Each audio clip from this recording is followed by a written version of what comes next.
बोलो जयकारा बोल श्री गुरु महाराज की, सत सनातन धर्म की, शंकर भगवान की, श्री सद्गुरु महाराज की। सभी लोग आसनबद्ध होकर बैठे, पालथी मार कर और ज्ञान मुद्रा में, और ओम का उच्चारण करें। अ, उ, म और बिंदु संयुक्त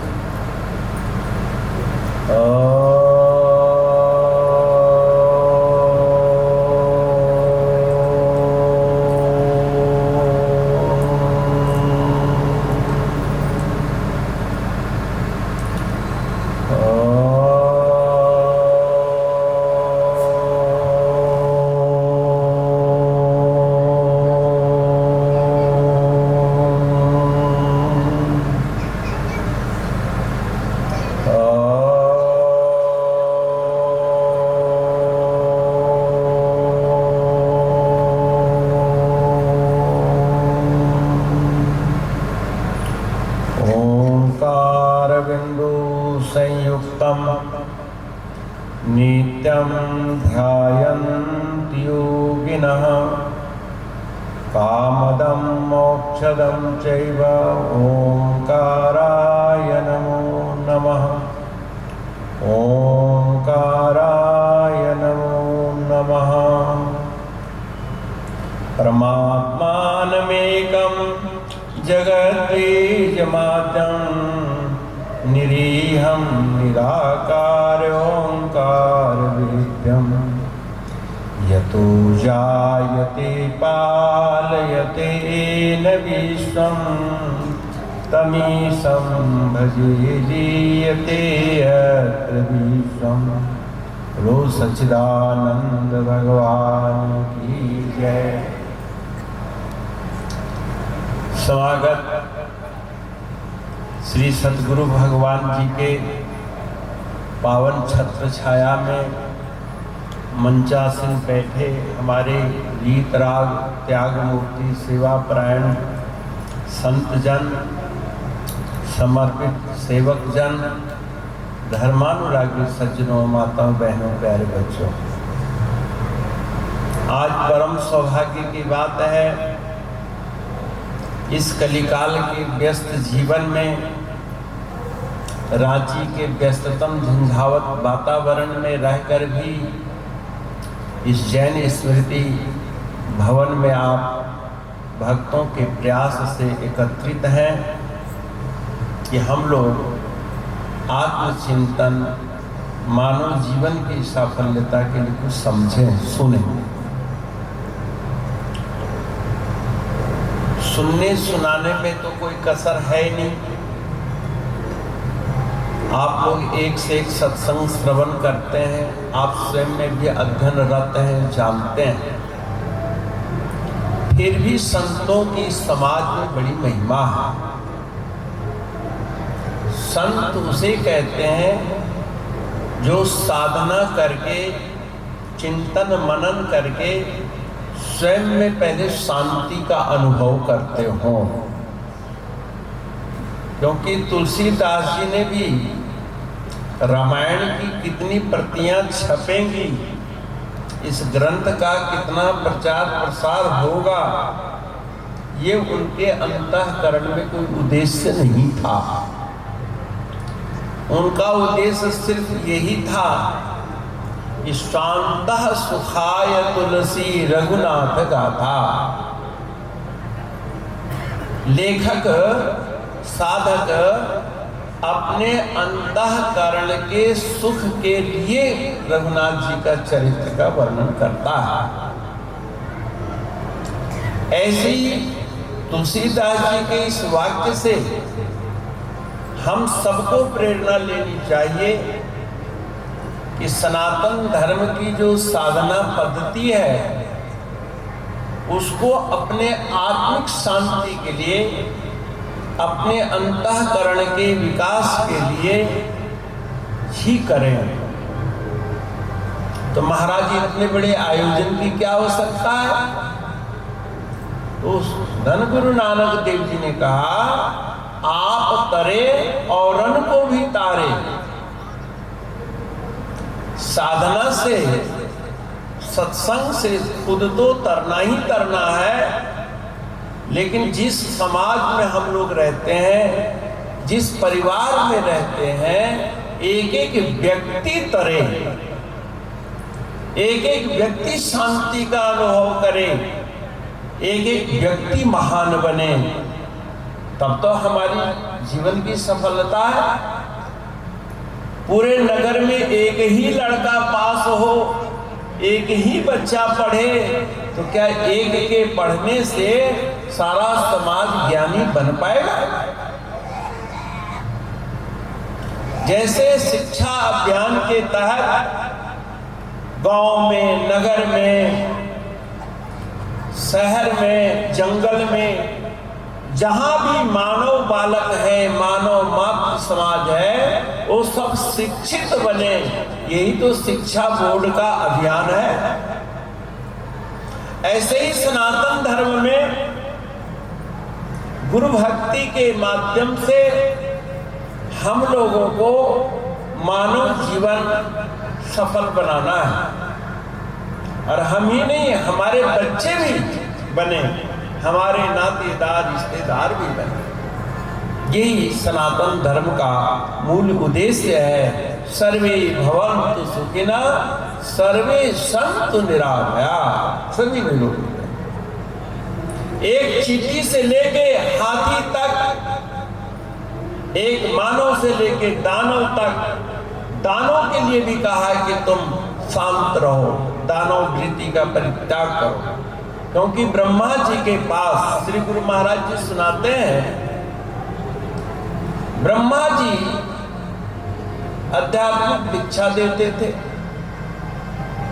उन्होंने देवताओं को दिया, उन्होंने मनुष्यों को भी दिया, दानवों को भी दिया। अब आपस में कानाफूसी करने लगे कि जो विद्या देवताओं को मिल रही है, वही विद्या मानवों को मिल रही है, वही विद्या दानवों की मिल रही है, ये तो बड़ा भारी अपकीर्ति हो जाएगी। सनातन धर्म के पुरोधा, वेद के रचयिता ब्रह्मा जी बैठे थे, बोले भाई तुम लोग अलग अलग आना, उपदेश करूंगा।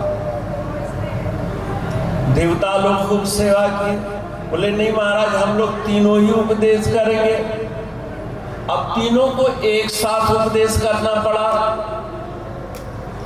तो ब्रह्मा जी ने विचार किया कि उपदेश, भाई हम तो पृथ्वी एक है, बीज हम डालेंगे, पौधा तो अपने अपने संस्कार के मुताबिक उगा ले। तो तीनों बैठे थे, महाराज मेरे को उपदेश दो। बोले दो। देवताओं को क्या उपदेश दिया? दो। मानव आए, बोले क्या उपदेश है महाराज? बोले दो। राक्षस लोग आए, बोले क्या करना है? दो। अब एक ही अक्षर का उपदेश है, कोई लंबा चौड़ा मंत्र उन्होंने नहीं दिया। द द द 3 दफा उन्होंने कहा। अब तीनों सेवा करते थे, लेकिन गुणात्मक भेद था। एक सतोगुण प्रधान है, एक रजोगुण प्रधान है, एक तमोगुण प्रधान है। अब गुणात्मक दोष के कारण देवताओं ने आंख बंद करके देखा कि मेरे अंदर क्या कमी है, मेरे अंदर क्या बुराई है। तो इंद्रिय लोलुप्त है, वो भोग से उनकी तृप्ति नहीं होती है, भोग से उनको कमजोरी नहीं होती है, बहुत खाने से पेट में गैस नहीं बनता है। देवताओं को बोले द का मतलब है दमन, द का मतलब दमन।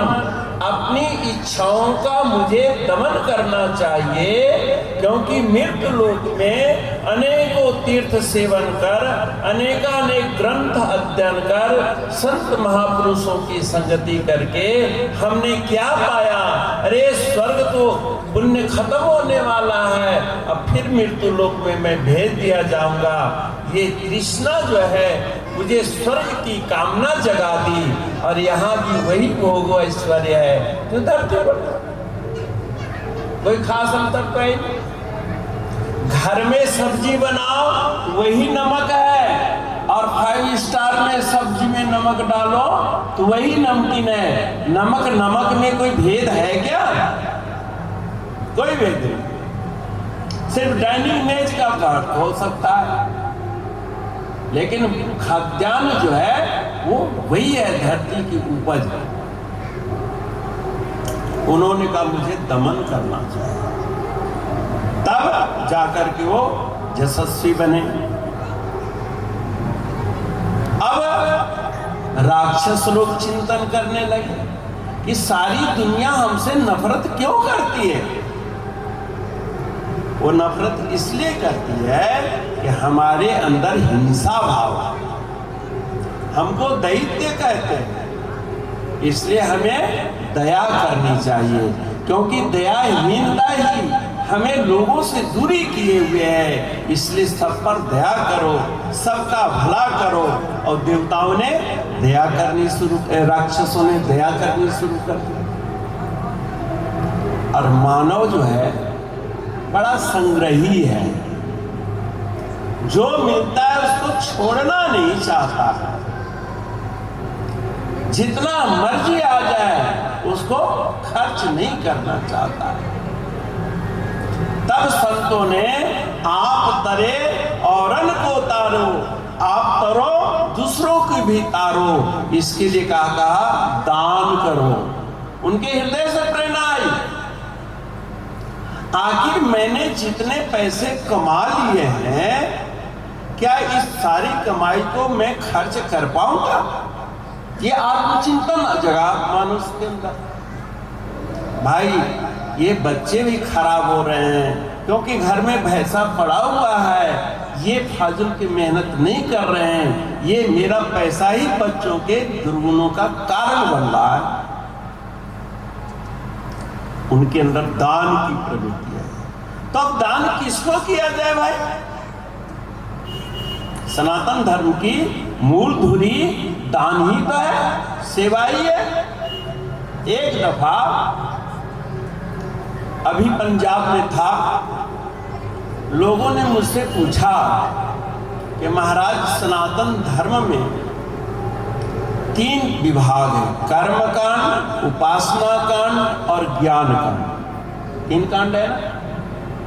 कर्म कांड जब कीजिए तो आचार्यों के इतना ज्योतिष गणना है, लग्न मुहूर्त है, अग्नि धरती पर है कि पाताल में है कि आकाश में है। अब बताओ, ये है ना, अग्नि तो हमेशा हवन कुंड में है या चूल्हा में, धरती में कैसे है, आकाश में कैसे है? ये हम लोगों के समझ में नहीं आती। कर्मकांड भी बड़ा ध्रुव है। हम लोग इस कलयुग में भूख सहन नहीं कर सकते, और इतना कर्मकांड हम लोगों से होता नहीं। उपासना भी हम नहीं कर पाते, क्योंकि इतना बिजी लाइफ है कि हम 10 मिनट क्या 2 मिनट अपने लिए टाइम नहीं निकाल पाते। संत सदगुरु के पास जाना ही संभव नहीं है। अगर जाएं तो बैठने का वक्त नहीं है, और बैठ भी जाए तो मन नहीं लगता। हमारे बस की उपासना भी नहीं है, कर्मकांड भी हम नहीं कर सकते और उपासना भी नहीं कर सकते। तीसरी बात रह गई ज्ञान। ब्रह्म सत्यम जगत मिथ्या, जीव ब्रह्मैव ना परा। यह सूक्ष्म चिंतन भी मेरे बस का नहीं है कि ब्रह्म सत्य कैसे है, जीवात्मा परमात्मा का अंश कैसे है, जीव और ब्रह्म में भेद कैसे है, ये भी तत्व चिंतन हमारी बुद्धि नहीं कर पा रही है महाराज। हम क्या करें? दारीवाल की बात है। हमने कहा कि भाई अगर बिना साधना के, बिना ज्ञान के, बिना परोपकार किए शरीर का त्याग कर दोगे तो तुम संसार के ही चिंतन करोगे, और संसार के चिंतन करते हुए तुम जब शरीर का त्याग करोगे तो तुम उन जीवनियों को जाओगे। यम यम वापी स्मरण भावम त्यज त्यंते कलेवरम तम तमय वैति कौनते सदा तद्भाव भाविता। अपने अंतःकरण को जिन भावनाओं से भावित करोगे वही तो अंत समय में बातें याद आएंगी। यहां पर संतों के शरण में गए लोग, महाराज हमें क्या करना? बोले कर्म कांड नहीं होता तो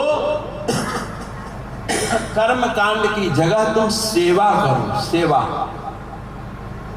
हनुमान जी के जीवन में यज्ञ का जब तब का इतना वक्त नहीं मिला, उन्होंने क्या करी? सेवा करी, अहर्निश सेवा में। कर्म इंद्रियां ही तो वहां प्रयोग में आ रही है सेवा में, इसलिए सेवा करो। सनातन धर्म में ये जो हमारे ऊपर बुजुर्ग, हमारे आचार्य गुरुजन हैं, 4 पीढ़ी 6 पीढ़ी के बाद हम लोग बैठे हैं, 7वीं पीढ़ी अभी समाज चल रहा है, और सबने गुरु भक्ति के माध्यम से सेवा करी। और सेवा से ऐसे ऐसे चमत्कारिक घटनाएं घटी हैं जो कि असंभव है, योगी लोग भी नहीं कर सकते। श्री दयालु परमहंस महाराज जो इधर है, 100 लोड़े हुए, साधना करते करते आकाश में उड्डयन क्रिया की सिद्धि थी। ये छत के बराबर अपने आप आकाश में तैरने लग जाते थे। उसके बाद श्री नंगली गुरु महाराज जी हैं, जो गुरु की आज्ञा से एक जगह बैठकर नीम जैसे कड़वे पत्ते का सेवन कर 13 साढ़े 13 वर्ष तक साधना करी। बस ये हुक्म था, यहां ठहरो और जो प्रारब्ध अनुसार मिले उसका सेवन करो। तो वृक्ष था नीम का, और नीमी फल गिरता था, नीमी के पत्ते गिरते थे, उसी को उबालते थे और खाते थे। यह एक साधना है, गुरु की आज्ञा। श्री नंगल गुरु महाराज जी योगराज 8 सिद्धियां इन्हें प्राप्त थी।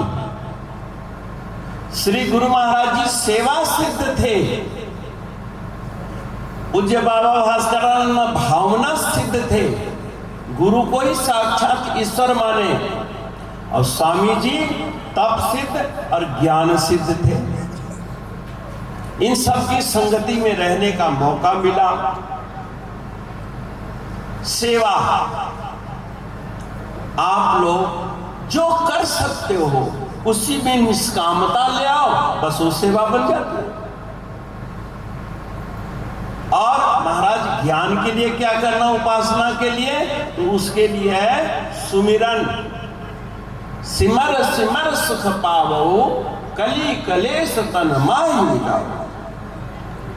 सुमिरन करो, सुमिरन करो, इस कलयुग का जो दुख है वो मिट जाएगा, अपने आप मिट जाएगा। कलयुग है क्या भला? कलयुग किसको कहते हैं? सबसे पहले कलयुग का शिकार कौन हुआ आप जानते हैं?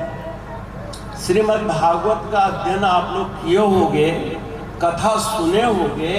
जब कलयुग प्रारंभ हुआ तो सबसे पहले मुलाकात किससे हुई? राजा परीक्षित से। राजा परीक्षित जंगल में जा रहे थे और एक आदमी गाय को पैर से मार रहा था, बैल को पैर से मार रहा था। दोनों की आंखों से आंसू टपक रहे थे। कलयुग से मुलाकात, यानी कलयुग सिर पर आ जाए तो आदमी पशु गौ माता का अपमान करता है। गौ को कभी पैर के ठोकर से नहीं उठाना चाहिए। रास्ते में कहीं बच्चिया बैठी हो, उसको पैर के ठोकर कभी नहीं मारना चाहिए। जो ठोकर मारता है समझो उसके सिर पर कलयुग है। समझ? जो गुरु से सेवा कराने समीक ऋषि के यहाँ गए, महाराज मुझे पानी दो, पानी दो, पानी दो। संतों से सेवा की अपेक्षा रख लिया, गुरु से सेवा कराने की अपेक्षा उसको क्या मिला?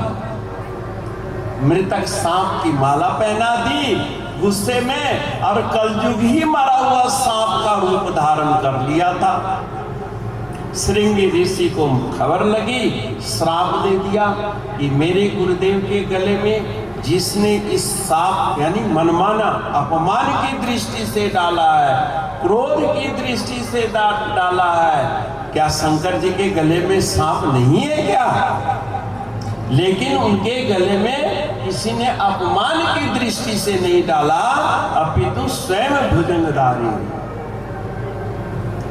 कर्पूर गौरम करुणावतारम संसार सारम भुजगेंद्र हारम, भुज के पहनते। लेकिन मृतक सर्प के हार से राजा परीक्षित को अल्पायु हो गई, 7 दिन की अवधि मिल गई।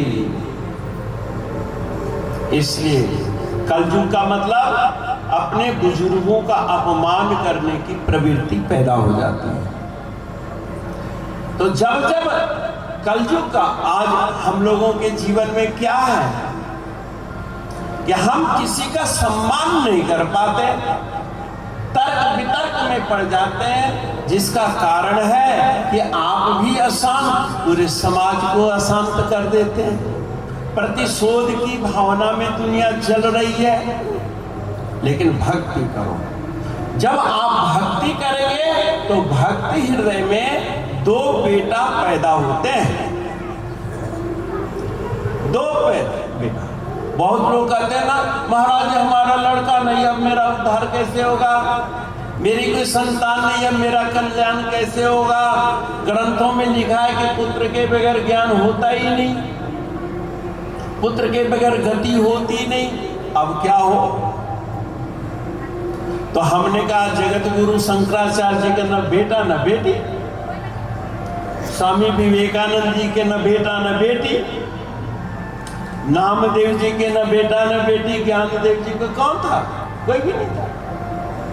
दयानंद महर्षि कौन था? नहीं था। तो क्या उनकी सदगति नहीं हुई? नारायणम नमस्कृतम नरं चैव नरोत्तमं देवीं सरस्वतीं व्यास शंकरम शंकराचार्यम, शंकर ही शंकराचार्य के रूप में आए और 8 वर्ष की उम्र में पूर्ण संन्यास ग्रहण करके और जनता का कल्याण किया। आज इस समाज में अगर कोई चीज की जरूरत है, समाज के उद्धार की आवश्यकता है, तो ज्ञान की आवश्यकता है, संस्कृति के ज्ञान की जरूरत है, संस्कारों की जरूरत है। आज इस कलयुग में धार्मिक कृत्य बहुत हो रहे हैं, लेकिन धार्मिक संस्कार का अभाव हो रहा है। धार्मिक कृत्य एक अलग चीज है और धार्मिक संस्कार अलग चीज है। बड़े बड़े आप जैसे कालनेमी धार्मिक कृत्य तो कर रहा है, लेकिन धार्मिक संस्कार नहीं है। कालनेमी राम राम जप तो रहा है, लेकिन हृदय में संस्कार नहीं है। इसलिए धार्मिक कृत्य से पूर्व धार्मिक संस्कार ग्रहण करें, और वो एकमात्र गुरु ही देता है। आप पढ़ते हो सबसे पहला बड़ा भगवान कौन हुआ? अरे भगवान एक है, बड़ा और छोटा का तो प्रश्न ही नहीं होता। बड़ा छोटा तो तब हो ना जब 2 भगवान हो, 3-4 भगवान हो। वो तो एक ही है। अब सूर्य, किस सूर्य में ज्यादा रोशनी है भाई? वो ये पूछे कि भाई किस सूरज में सबसे ज्यादा रोशनी है? तो क्या सूरज दो चार होते हैं क्या? सूर्य तो एक ही है, ऐसे ही भगवान एक ही है, लेकिन एक होता हुआ भी अनेक रूपों में प्रतिभाषित होता है। जैसे आप 100 घड़ा में जल रख दो, पानी भर दो और हर एक घड़ा में झांक झांक कर देखो तो पूर्ण सूर्य दिखाई देता है कि नहीं? और जल स्थिर है तो सूर्य भी स्थिर होगा। और 10-20 घड़ों का पानी आप हिला दीजिए, झकझोर दीजिए, तो उसमें सूर्य दिखेगा पर चंचल दिखेगा, हिलता हुआ दिखेगा, दिखता है ना? और जिसका जल स्थिर है उसमें सूर्य स्थिर ही दिखता है, और घड़ों में पानी हिलता हुआ भी स्थिर जल में स्थिर ही होता है। अब सूर्य तो एक है। लोग कहते हैं जब परमात्मा एक है, आत्मा एक है, तो एक आदमी दुखी है तो सबको दुखी होना चाहिए? नहीं, जैसे जल एक होता हुआ भी हिलता है, परंतु सभी जल के घड़े हिलते नहीं हैं। मुंडे मुंडे मतिर भिन्ना, ये जितना दिल दिमाग है, ये अगर एक मन का घड़ा हिल रहा है तो इसका मतलब नहीं है सबके घड़ों का जल हिल जाए। वेद सार स्तवन का एक प्रार्थना मंत्र आपके आगे बोलता हूं। सनातन धर्म के पुरोधा आदि गुरु शंकराचार्य जी ने उस पर ब्रह्म परमात्मा का स्तवन किया है, और 2 रूपों में स्तवन किया है। आप बोलेंगे, मैं पहले बोलूंगा, पीछे से आप लोग भी बोलना। नमस्ते नमस्ते प्रभु विश्वमूर्तये नमस्ते, बोलो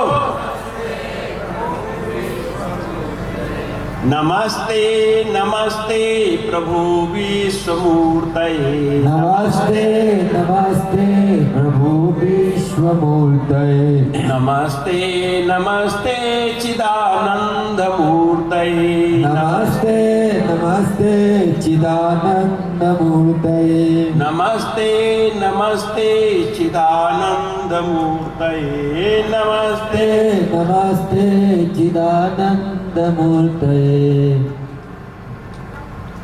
इस सृष्टि में परमात्मा का 2 रूप है।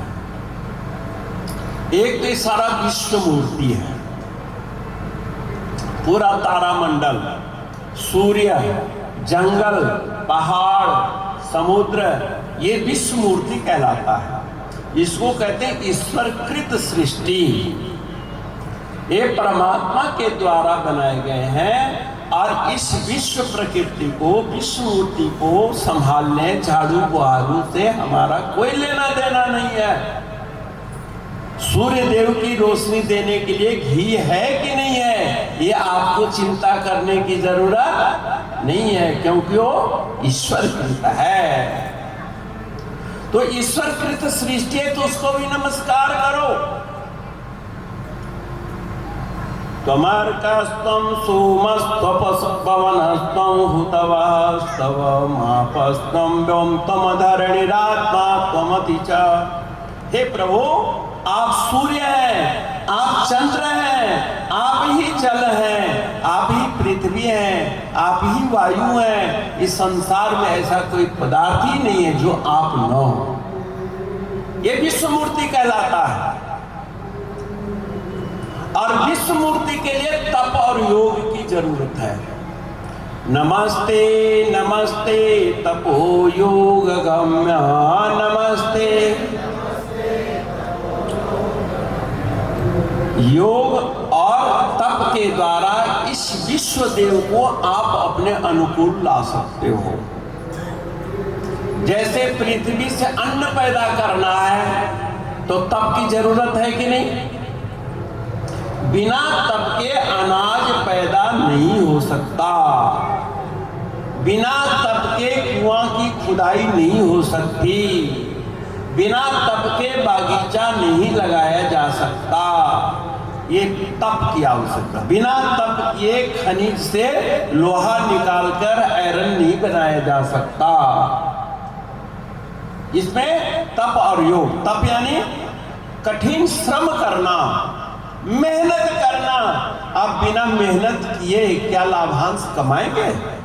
नहीं कमा पाएंगे, मेहनत करनी पड़ेगी। वही तप है। सेवा तप है। तप जब आप करेंगे, और फिर योग, योग यानी एकाग्र मन से। योगस्त कुरु कर्माणि संगस त्यक्त्वा धनंजया। सनातन धर्म में क्या करते हैं? पहले स्वयं में योगस्त होते हैं। योगस्त कैसे हुआ जाए, यही संत लोग युक्ति बतलाते हैं कि आप चित्त वृत्ति को कैसे एकाग्र करो। क्यों? वो चिदानंद मूर्ति जो है वो आपकी बनाई हुई मूर्ति है। एक ईश्वरकृत सृष्टि है, एक जीवकृत सृष्टि है। जीवकृत में हमारा आपके द्वारा जो निर्मित सृष्टि है, परिवार है, रिश्तेदार है, समाज है, संबंध है। आपके अनुकूल हुआ तो ठीक है, प्रतिकूल हुआ तो त्याज्य है। लेकिन सूर्य आपके अनुकूल हो या ना हो, आप सूर्य को त्याग सकते हैं क्या?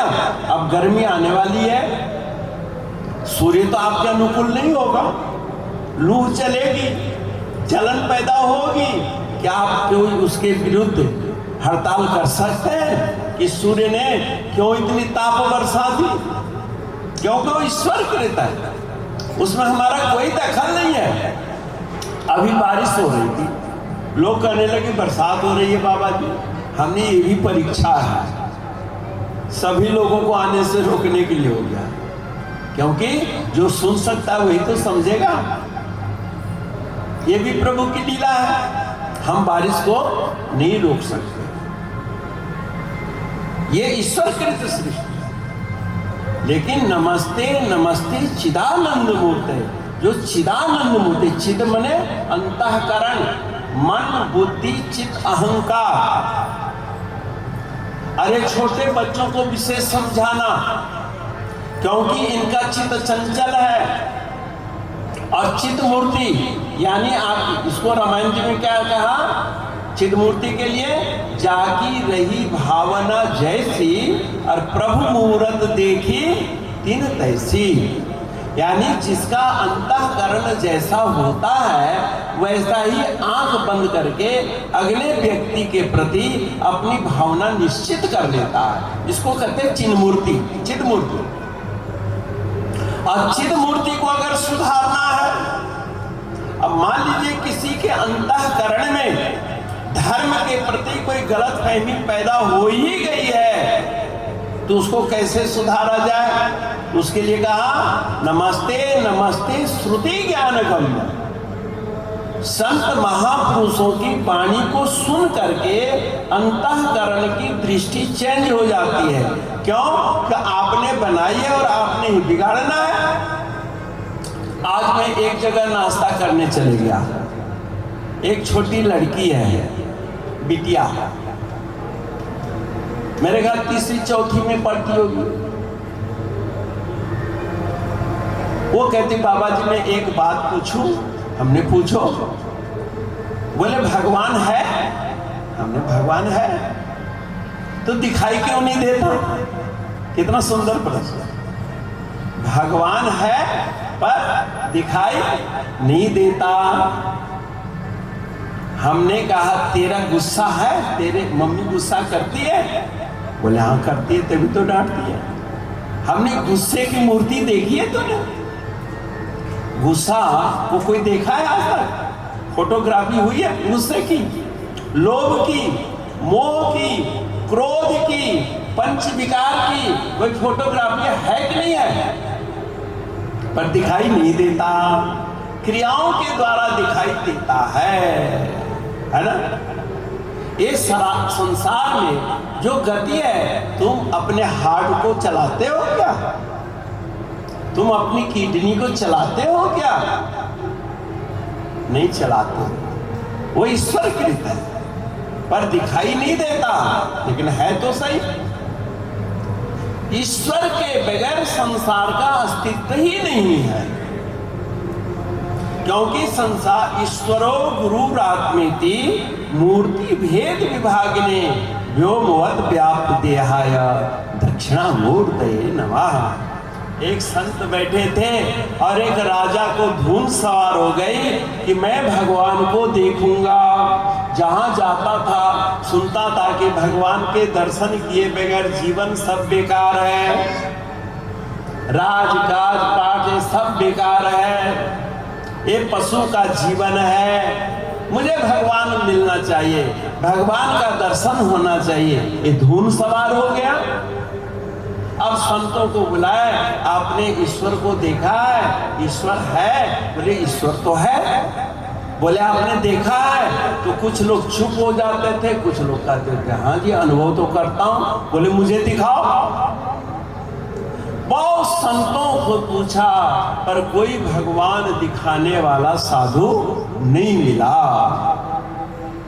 और सबको कारागार में डालता गया। एक वृद्ध अनुभवी संत मिले, जो स्वयं में शांत थे, वह आत्मद्रष्टा थे। ईश्वरः सर्वभूतानां हृदय देशे अर्जुन तिष्ठति, सबके हृदय में स्थित है, वो देखते थे। राजा ने कहा बाबा जी मुझे दिखा सकते हो? बोले हाँ दिखा सकते हैं, आओ आगे। बोले एक डंडा ले आओ, छोटा सा रूल होता है ना, इतना बड़ा रूल ले आए। बोले हाथ ऐसे करो, हाथ ऐसा किए, महाराज ताक से उसके हथेली में डंडा मार दिया। अरे महाराज ये क्या किया? ये तो मास्टर लोग स्कूल में मारते थे। बोले वो मास्टर थे, हम गुरु हैं, हम तो सदगुरु है ना, भगवान का दर्शन कराना है तो ऐसे कर लेगा। मारा डंडा। बोले दूसरा हाथ कर, दूसरी स्विच भी दबा देता हूं, एक डंडा और मारा, ऐसे कर लेता। बोले क्या हो रहा है? बोले क्या हो रहा है महाराज, इतना जोर से मार दिया आपने, मेरे हाथ में दर्द हो गई। बोले दर्द हो रही है? बोले हाँ। कैसी दर्द है मुझे दिखा। मुझे अपनी दर्द दिखा देना, क्या पता तू नकल कर रहा हो, क्या पता तू झूठ बोल रहा हो। महाराज मैं दर्द अनुभव तो कर रहा हूं, मैं तड़प रहा हूं, हथेलियों में जलन हो गई है, मेरे चित्त में चैन नहीं है, और आप कहते दिखाओ। बोले बेवकूफ, जैसे तू दर्द को देख रहा है, दर्द से तड़प रहा है, मैं ईश्वर का दर्शन कर रहा हूं और मैं आनंद का अनुभव कर रहा हूं। क्यों? कि परमात्मा सच्चिदानंद रूप है। आप जैन मेमोरियल हॉल में बैठे हैं, है ना। प्रथम तीर्थंकर कौन हुए? ऋषभ देव जी महाराज, सनातन धर्मी, 24 अवतार को में वो भी हैं। ऋषभ देव जी ने परंपरागत जो सनातन वैदिक परंपरा है उसी में से कुछ सूत्र लिए। उनके जीवन में समाज के अंदर जो क्रूरता थी, ये हिंसा हिंसा कोई आज नई बात नहीं है बेटे।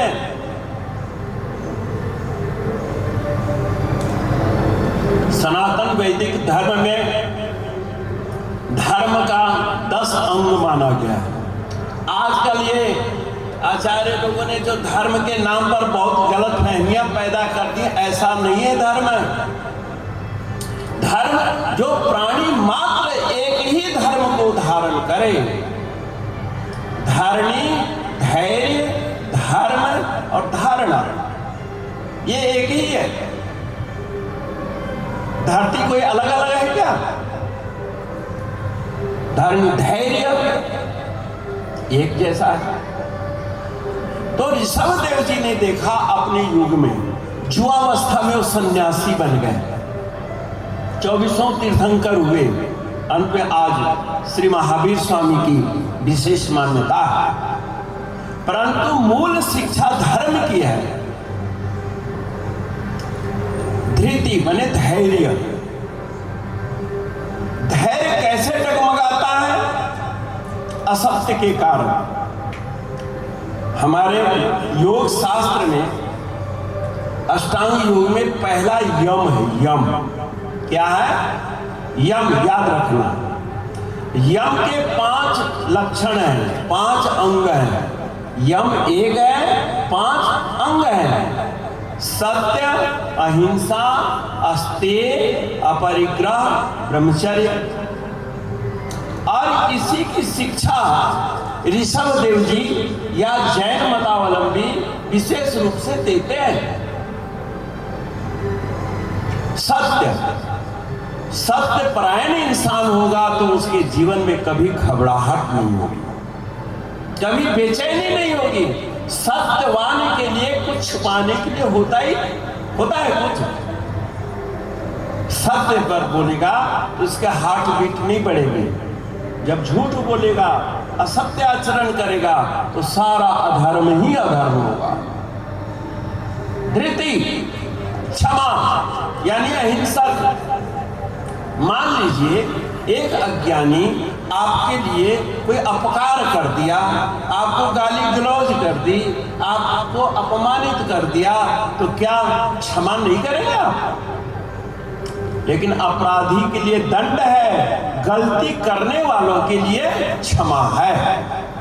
गलती करने वालों को सुधार किया जा सकता है, लेकिन अपराधी को सुधारना बड़ा कठिन होता है। सनातन वैदिक धर्म में सबसे पहले धर्म है धृति, और उस धैर्य को धारण करने के लिए आप नित्य नियम में आरती पूजा कीजिए, कीर्तन कीजिए, सत्संग कीजिए, जप कीजिए। ये धार्मिक कृत्य है। क्यों कि धार्मिक कृत्य के बगैर आप अपने बच्चों में शुभ संस्कार नहीं डाल सकते। बिना धार्मिक कृत्य के समाज में एकता नहीं लाई जा सकती। जैसे अब रामनवमी आएगी, सारे विश्व में रामनवमी मनाई जाएगी, धार्मिक कृत्य है। लेकिन संत लोग धार्मिक संस्कार भी डालने की कोशिश करते हैं। खाली पूजा करने से कुछ नहीं होगा। अब यहाँ पर संत लोग जहाँ पूजा के लिए थोड़ा निषेधात्मक शब्द का प्रयोग कर देते हैं कभी कभी, जो अतिशय पूजा करते हैं, रात दिन पूजा में ही लगे रहते हैं। पूजा को कर्म बना दो, कर्म ही पूजा बन जाए। पूजा नाम की कोई विशेष कर्म नहीं है। क्या युद्ध करना पूजा नहीं है? मामनु स्मर युद्धश्च, भगवान कृष्ण ने कहा मेरा सुमिरन करता हुआ तू युद्ध कर, युद्ध ही यज्ञ बन जाएगा, युद्ध ही हवन बन जाएगा। बनाया अर्जुन के लिए, सर्वधर्मानि परित्यज्य मामेकम शरणम, एकमेव मेरे शरणागत हो जा, फिर देखो तुम्हारी हर क्रिया धर्ममय बन जाता है कि बस अपने जीवन में सत्य का त्याग मत करना। अपने बच्चों से भी सत्य ही बोलो। लेकिन महाराज कई दफा हम लोग बच्चों से खेलते हैं और वो कलम ले लेता है या चाकू ले लेता है, और हम ऐसे कहते ओ कौआ ले गया। अबे झूठ हुआ कि नहीं हुआ? लेकिन इस झूठ बोलने से उस बच्चे की कोई हक नहीं मारा गया। इस झूठ बोलने से आपको निजी कोई फायदा नहीं हुआ, बल्कि उस बच्चे की सुरक्षा के लिए आपने असत्य बोला। तो असत्य का इस्तेमाल कहाँ करना है, कितना देर करना है, यह जरूरी है। जैसे आप लोग बड़े बड़े बिल्डिंग बनाते हो ना, बिल्डिंग के छत डालने से पहले उस कमरे में आप बहुत सारी बल्लियां खड़ी करते हो, उसके ऊपर पटरा डाल देते हो, पटरा के ऊपर मिट्टी की लेवलिंग कर देते हैं, तब कहीं छत डालने की तैयारी करते हैं, छत डाल देते हैं। अब छत जो है 20-21 दिन के बाद सीमेंट सेट हो जाए, थिकनेस पूरी हो जाए, स्ट्रेंथ ले ले, तो फिर आप जुगाड़ को रखोगे या खोलोगे? बोलो, जुगाड़ को खोलेंगे ना? तो जब खोलना ही था तो लगाया ही क्यों था भाई? क्या जरूरत थी उसको? बिना जुगाड़ के छत नहीं पड़ सकती, और छत के पक जाने के बाद जुगाड़ को हटाओगे तभी तो घर के उद्देश्य पूरा होगा। ऐसे ही आरती, पूजा, यज्ञ, हवन, जप, तप आप करें, लेकिन जब तत्वबोध हो जाए तो ये चीजें सूक्ष्म हो जाती हैं। त्याग नहीं करना चाहिए। आज इस युग में निर्गुण धर्म का बड़ा महत्व है। नाम जपो जी, नाम जपो, खाली नाम जपो। किसका नाम जपो भाई? उस निराकार का नाम जपो। तो निराकार का तो नाम होता ही नहीं। बताओ, सगुण होगा तो ही तो नाम होगा। बच्चा जन्म लेगा तभी तो उसका नामकरण होगा, और बच्चा है ही नहीं, उसका नाम जपो। उसका नाम दाखला दिला दे स्कूल में। अब वो मास्टर पूछा, लड़का है कहाँ? बोले बस नाम लिख लो जी, हम तो खाली नाम के जपते हैं, नाम की महिमा है। अरे नहीं यार, आदमी चाहिए। किसका नाम है? नाम तो एक संबोधन है। ऐसे वो परब्रह्म परमात्मा का नाम एक सत्य विप्रा बहुधा वदंती। सत्य तो एक है, लेकिन विद्वानों ने अनेक नामों से उसको पुकारा है। लेकिन परमात्मा अनेक नहीं है, वो एक ही है। बहुत सारे हमारे पास निर्गुण भक्त आते हैं। अब देखो, एक कथावाचक हूं मैं, सत्संग सुना रहा हूं। मूल प्रश्नों को हल करना मेरा धर्म है।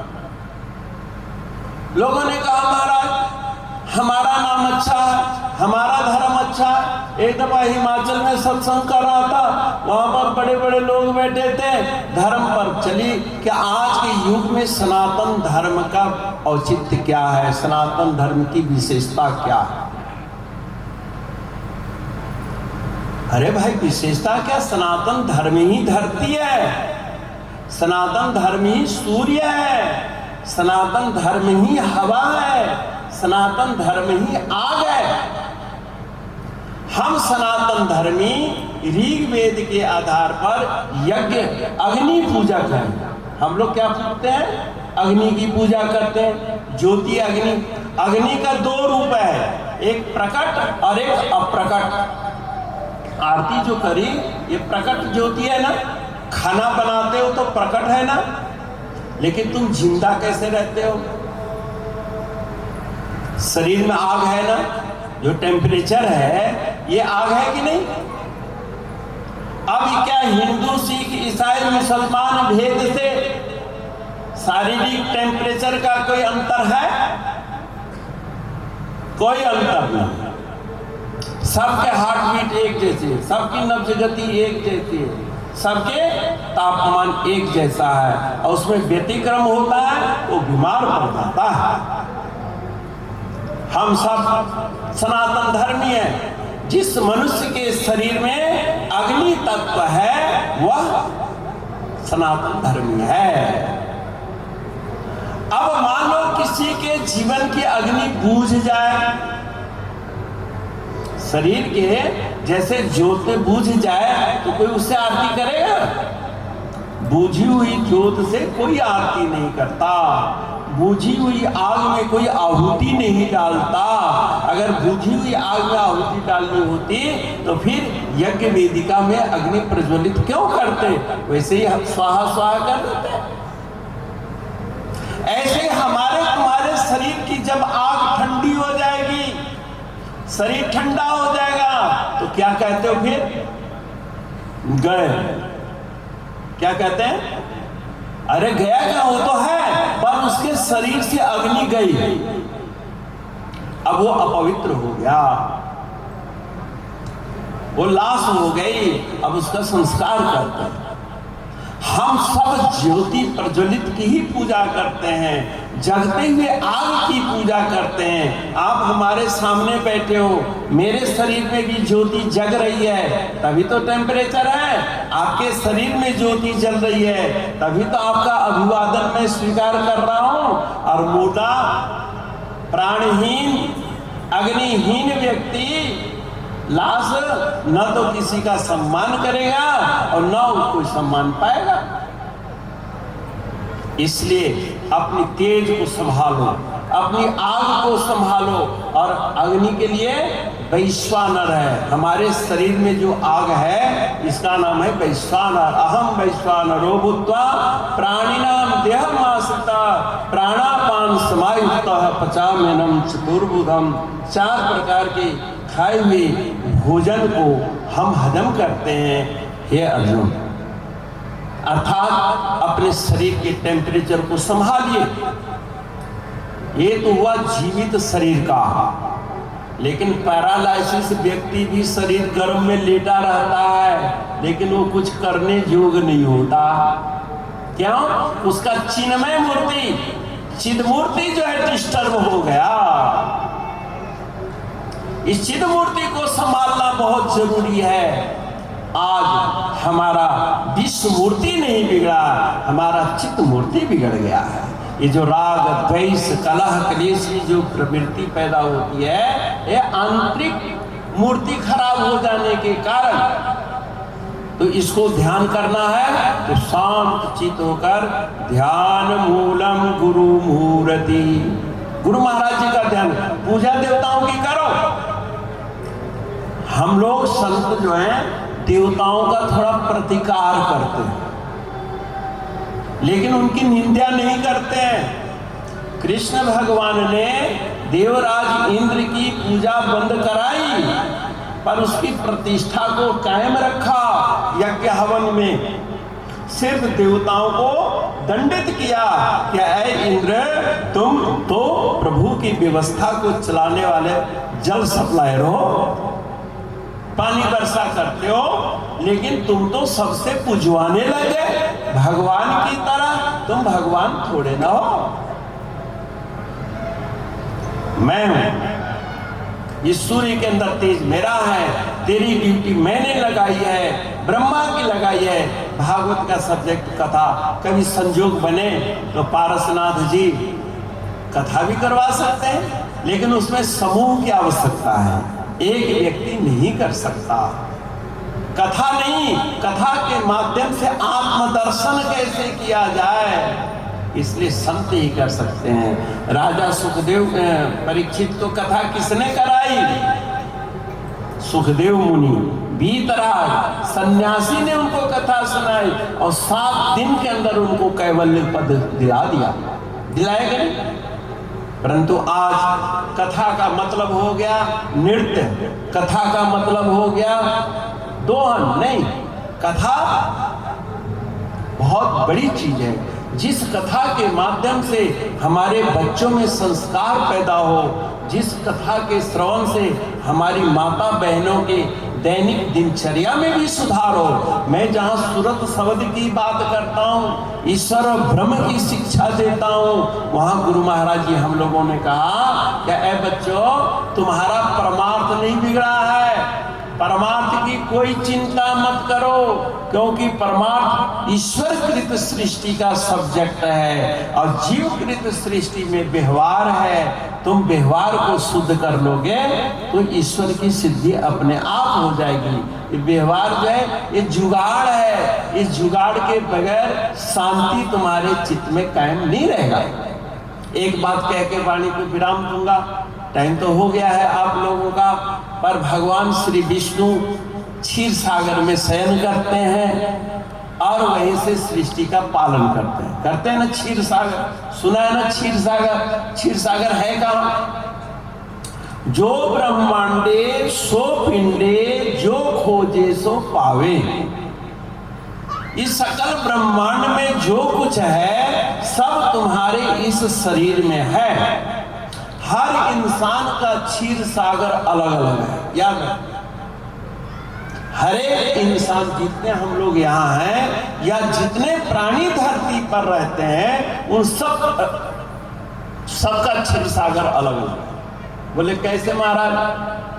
जो ब्रेन फ्यूल है ना, दिमाग में जो जल है, वही क्षीर सागर है, और उसी में भगवान श्री विष्णु रहते हैं। ईड़ा, पिंगला, सुषुम्ना, 3 नाड़ी ही वो सर्प है जिस पर वो शयन करते हैं। 6 चक्र ही 6 फन है, और सत्संकल्प ही लक्ष्मी है, जो उनकी चरणों की सेवा करके सत्यपरायण व्यक्ति के पास धन आता है। और उस क्षीर सागर में जब विष्णु नारायण की पालनात्मक शक्ति से, अर्थात पालनात्मक चिंतन से हमारा चिंतन जब डिस्कनेक्ट हो जाता है, तो उसी समय पैरालाइसिस मार देता है। पैरालाइसिस। तो महाराज हमारा चित्त अशांत है। श्री नंगल गुरु महाराज जी ने अपने श्री ग्रंथ में लिखा है कि महापुरुष ध्यान किए थे, और ध्यान में उन्होंने क्या देखा कि 5 स्रोत से बहने वाली नदी बह रही है। 5 स्रोत है, नदी एक है। तो महाराज ने कहा वो कौन सा 5 स्रोत है? बोले आंख, कान, नाक, जीभ और त्वचा। ये 5 ज्ञानेंद्रियां जो हैं, इनके माध्यम से आपके क्षीर सागर में, यानी ब्रेन जल में कंकड़ पड़ता है, कंकड़। तो उसमें तरंग पैदा होती है, लहर पैदा होती है, और उस लहर में तुम्हारा चिंतन झिलमिल हो जाता है, अनिर्णय अवस्था होती है। एक मन कहता है करो, एक मन कहता है ना करो। इसका मतलब पानी हिल रहा है ना, निश्चय नहीं कर पा रहे हो। तब हमारे यहाँ कहा कि भाई कंकड़ कैसे गया? हम यहाँ बैठे हैं, अभी बाहर ठंड से आवाज आ जाए, एकदम देखोगे कि नहीं? यानी धन की ध्वनि तुम्हारे ब्रेन फ्यूल को तरंगित कर दिया। इसी बीच में तेरे पैर में कांटा चुभ गया, स्किन दूसरा कंकड़ डाल दिया। नाक की सुगंध, या कहीं चूहा मर के सड़ रहा, उसकी दुर्गंध भी आ गई, तो जल्दी से जल्दी भागोगे, एक तीसरा कंकड़ भी पड़ गया। और कोई खुशबू चीज मिल गई, कहीं हींग और जीरा का छौंक वाले अरहर की दाल मिल जाए, देसी घी हो उसके अंदर, बासमती चावल हो, तो जीव उधर लपक पड़ता है कि एक और हम और खा लें। ये चौथा कंकड़ पड़। इसलिए हमारे संतों ने कहा सुबह उठ करके इन 4-5 ज्ञानेंद्रियों को धो। साधु संगत मुख उज्ज्वल होवे, साधु संगत दुख जाय, सहजे सहजे रे मना, सुख में रहो समाय। साधुओं की संगति से सबसे बड़ा फायदा क्या है कि मुख उज्जवल हो गया। आपके कितने मुख हैं बताओ? एक मुख है? कितने मुख हैं? हम सबके भी 5 मुख हैं। जब हमारे भगवान के 5 मुख हैं, एकानन चतुरानन पंचानन राजे, शिव पंचानन राजे, जब उनके 5 आनन हैं, वो उनके ही संतान हम हैं। पिता का एक सिर हो तो बेटे का क्या 2 सिर होगा? एक ही ना होगा। बाप के अगर 5 ज्ञानेंद्रियां हैं, तो हमारे भी 5 ज्ञानेंद्रियां हैं, 5 ही कर्मेंद्रियां हैं। मन बुद्धि चित्त अहंकार भी सेम आता है। आनंद का मतलब मुख, और मुख उस इंद्रिय को कहते हैं कि बाहर के पदार्थों को अंदर डाले, बाहर की एनर्जी को अंदर डाले, दाल रोटी को मुख से माध्यम से आमाशय में डाले, और किताब के ज्ञान को कान और आंख के माध्यम से ब्रेन में डाले।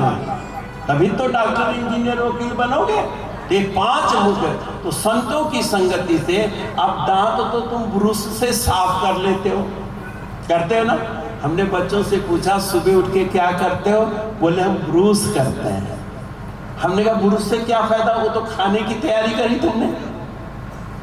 ब्रूस करने का मतलब है परोठे खाओ, नमकीन खाओ या अन्य खाद्यान्न खाओ। 5 और 4 मुख है, उसको सफाई कैसे करोगे? सद्विचार से कान शुद्ध होता है, ईश्वर दर्शन से आंख पवित्र होती है। अगर तगर गूगल आदि के धुआं से आरती करो, ये ज्योत जलाना भी दैनिक हवन है, इसे सुगंध से नेत्र पवित्र होते हैं। तो भाई और बहनों, एक एक सब्जेक्ट, अभी एक ही दिन में हमें ज्ञान भी सिखाना है, भक्ति भी सिखानी है। और सनातन धर्म तो आध्यात्मिक चेतना के अभाव में आप गुरु भक्ति नहीं कर सकते, और गुरु भक्ति किए बगैर अध्यात्म में प्रवेश नहीं कर पाओगे। इसने राम कृष्ण से को बड़ा तीनहु ने गुरु किन, 3 लोक के वेद धनी, गुरु आगे आधीन। गुरु इस सृष्टि में नास्ति तत्तम गुरु परम, गुरु से परे दूसरा कोई तत्व नहीं है। ऐसा राम ने भी माना, ऐसा श्री कृष्ण ने भी माना, ऐसा स्वयं शंकर जी ने भी माना। अष्टावक्र पूजा कर रहे थे, लेकिन शंकर जी की पूजा कर रहे थे। गुरु जी आए, अभिवादन नहीं किया, नाराज कौन हुए? गुरु जी तो नाराज नहीं हुए। कौन नाराज हुए? शंकर भगवान नाराज हुए। क्यों? कि तुमने गुरु को आया हुआ देखकर अब तू अजगर की तरह बैठा हुआ है।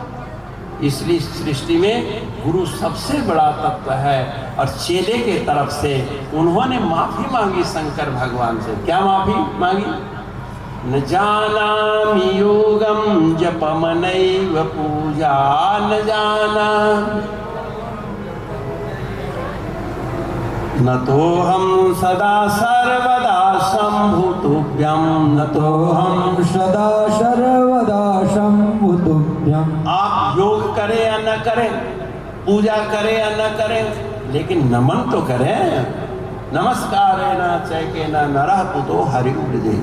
एक नमस्कार यज्ञ के बराबर है। इसलिए यज्ञ अलग चीज है, नमस्कार अलग चीज है। कम से कम रोज धरती माँ का स्मरण करो, हथेली का दर्शन करो, अपने इष्ट देव का स्मरण करो। राम के प्रातः प्रारंभिक जीवन में कोई अनुष्ठान नहीं दिखता, सिर्फ माता पिता और गुरु आचार्य की पूजा करी, और आगे चल के सिर्फ गुरु ही उनके साथ रहे। युद्ध भूमि में कवच अभेद विप्र गुरु पूजा, ये समय विजय उपाय न दूजा। और शंकर जी भी कहते हैं राम तत्व के ते अधिकारी, जिनके सत्संगत अति पारी, गुरु पद प्रीत नीति रत जेई, और द्विज सेवत अधिकारी तेई। जब तक गुरु भक्ति नहीं करोगे तब तक तुम नीति परायण नहीं होगे।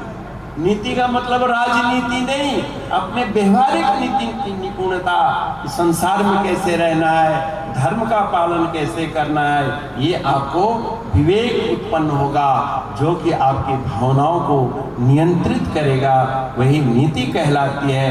वो अनियंत्रित बुद्धि वाला न गुरु भक्ति कर सकता है, न देव पूजन कर सकता है, न समाज सेवा कर सकता है। इसलिए धर्म की कड़ी जो है धीति, धैर्य रखना। और धैर्य तभी होगा जब आप सत्य परायण होंगे। सत्य परायणता के अभाव में धैर्यवान हो ही नहीं सकता। फिर चोर के दाढ़ी में तिनका जैसा नजर आता है, क्योंकि अधैर्य का लक्षण है, अधैर्य। इसलिए सत्यवान बनो। हम लोग जय सच्चिदानंद इसीलिए कहते हैं। श्रीमद् भागवत में भी कहा सच्चिदानंद रूपाया। शंकर भगवान ने भी राम को सच्चिदानंद से ही संबोधन किया। इस संबोधन से सत्य प्रियता आएगी, चेतना युक्त होगे और आपका जीवन सदा आनंद में हो जाएगा। तो पारसनाथ जी और श्री वैद्यनाथ जी, अशोक जी, वो हमारी तिवारी बहन महिला मंडल के प्रचारक जो हैं, बहुत अच्छा किया बेटा। ये आप लोगों के पुरुषार्थ। और ये गोलू आनंद सिंह, ये बेचारे दौड़ के किसी तरह से, इसके तो एग्जाम लग गया था इलेक्शन की ट्रेनिंग में, लेकिन वहाँ हाजिरी लगाकर गुरु महाराज जी के चरणों में आए। एक बात कह के वाणी विराम दूंगा। ये भोला भाई है ना, भोला जी, ये लोग महाराज जी के बहुत प्रचार किए, दफ्तर में नौकरी करते थे। लेकिन जब गुरु महाराज जी आते थे तो एक एक हफ्ता ये लोग नौकरी नहीं जा पाते थे। एक दिन बड़े साहब ने पूछ दिया कि भोला जी आप आते क्यों नहीं हो? बोले सर मान लीजिए अभी चीफ इंजीनियर आ जाए अचानक, आपने हमें कोई ड्यूटी नहीं लगाई हो, अगर उनकी हम देख रेख करें कि ना करें, कि आपसे परमिशन लें कि पानी दें कि ना दें, टेबल बिछाएं कि ना बिछाएं, साफ करें कि ना करें। अरे नहीं नहीं, वो तो पहले करोगे तब तो मेरी नाक बजेगी। यानी एक विभाग के चीफ की इतनी मांग, और जो सृष्टि के चीफ आ रहे हो, अरे साक्षात गुरु ब्रह्मा गुरु विष्णु गुरु त्रिदेव जब आ गए हो तो दुनिया के कारक छोड़कर उनका अभिवादन करें कि सर आपकी अधीनता करें। बोले जाओ जाओ करो करो करो, अच्छा मेरे तरफ से भी मत्था टेक देना। तो इस तरह से एक भोला भाई का ही रांची का बगीचा है, और इस बगीचा में खूब फूल खिले। भविष्य के लिए मैं शुभकामना करता हूँ, क्योंकि खिले हुए फूल ही की माला होती है, सूखे हुए फूलों की माला नहीं होती। और जो खिले हुए फूल हैं वो टहनी से तोड़े जाते हैं और सुई धागा से इनका हृदय छेदा जाता है। बाप रे बाप, हम तो नहीं दिल छेदवाएंगे महाराज, तो बिना छेदवाए तो पूजा के हार नहीं बनोगे, इस संसार के सुख का हार कैसे मिलेगा? इसलिए धर्म से जुड़े रहोगे तो तुम्हारा जीवन इस फूल की तरह खिलेगा, और खिला हुआ इंसान ही समाज के लिए काम करता है, परिवार के लिए करता है और धर्म के लिए भी करता है। तो भाई और बहनों, हम तो आपके यहाँ खिले हुए फूल ढूंढ रहे हैं, खिले हैं फूल हर दिल के, मेरे गुरुदेव बैठे हैं, आप सबका दिल खिला हुआ है, एक प्रेम और खुशबू फैला हुआ है, और मेरे से जो पड़ा आपको प्रेरणा दी, और भविष्य में जैसा आप लोग आग्रह करोगे, एक दिन 2 दिन 3 दिन 4 दिन, क्योंकि आप तो एक दिन बारिश ने ले लिया आप लोगों के लिए, फिर भी आपकी इतनी उपस्थिति मेरे लिए गर्व का विषय है। और मेरे ख्याल आप सब कार्यकर्ता भी हर्षित हो गए, जहाँ बिल्कुल निराशा थी, क्यों कि खाना बने और खाने वाला ही कोई ना आए तो क्या फायदा है ना? तो इन्होंने खाना बहुत मज़े से बनवाया, और हमने भी अपने दिमाग की खाना अनुभव आपके बीच में सुनाने की कोशिश करी। सनातन धर्म सूर्य है, सनातन धर्म की 2 मूर्ति है, एक विश्व मूर्ति के रूप में, एक चिदानंद मूर्ति है, जो हर एक के हृदय में, ये जो संतों ने धर्म संप्रदाय बनाया है ना, ये सब चिद मूर्ति है। और चिद मूर्ति जो है ये तरंगित है, लेकिन कुछ संत भी है जिनके हृदय में हलचल नहीं है, बिल्कुल अखंडानंद रूप में रहते हैं। चिदानंद रूपा शिवोहम शिवोहम, उसी शिव कल्याण में आप स्थित हो। बोल श्री गुरु महाराज की, धर्म की, अधर्म का, प्राणियों में विश्व का, गौ माता की, पृथ्वी माता की, गंगा मैया की, चारों धाम की, आज के आनंद की। बोल श्री सद्गुरु भगवान की। नमः पार्वती पतये, हर हर महादेव।